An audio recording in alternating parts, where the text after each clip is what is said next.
This is Green Hammer from Oklahoma State University. This was a relatively newer variety from OSU. Its maturity is early and the final height was 40 inch in Wilbarger County. And Wilbarger County had a little bit better soil moisture this season compared to two other locations that we conducted dual-purpose variety trials. It can be a little bit shorter depending on your soil moisture condition.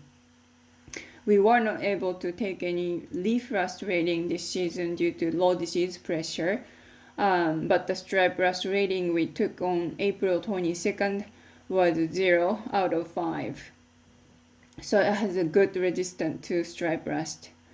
Forage yield was 116% of test average, or 2,226 pounds per acre.